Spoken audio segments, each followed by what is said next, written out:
Hello, my name is Roger Haglin, and today I'm going to be talking about the functions, characteristics, and parts of a digital multimeter, or a DMM.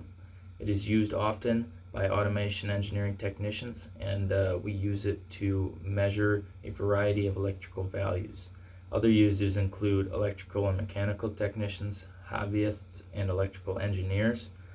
But they are usually used in industrial settings. However, they can be used for residential applications. The following steps are pulled from electronicsnotes.com, and that would be to number one, turn the meter on.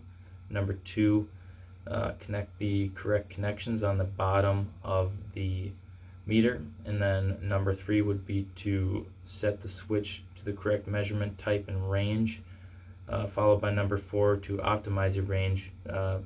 Most meters will have a select option to go between, for example, micro or milliamps. Then number five would be to test the meter on a known voltage source, and that would be your outlet at home should be running at 120 volts alternating current, or AC.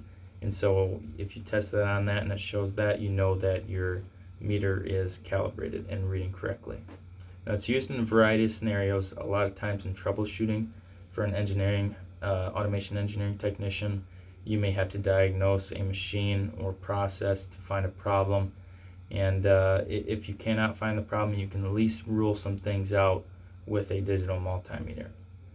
Now, to go over some physical characteristics, it's usually in the shape of a rectangular prism, and it fits easily in the hand. It's not heavy, most likely less than a pound or a pound and a half possibly. Now, the outside of it is made with plastic and rubber usually, and it's a orange or yellow color for safety purposes, because this tool is used to test situations to find if they're safe or not. Moving on to the parts, going top to bottom, if you would reference the picture included in the outline, that would be a digital display on top, and this is going to show your selected mode, your actual measurement, your live measurement, and the units. Going down further, you'll have a selector switch that you use to toggle between the different measurement modes. And your one thing to keep in mind is, before you test something, you want to know what it is you're measuring. And there are ways, a lot of times in the manual, that you can see what the symbols mean. In this case, this picture has them labeled. So starting on the left, you see DC and AC voltage, and those must be measured separately. Your resistance, now the resistance is a measurement of the opposition to current flow, and you can use this to identify a switch that isn't operating correctly.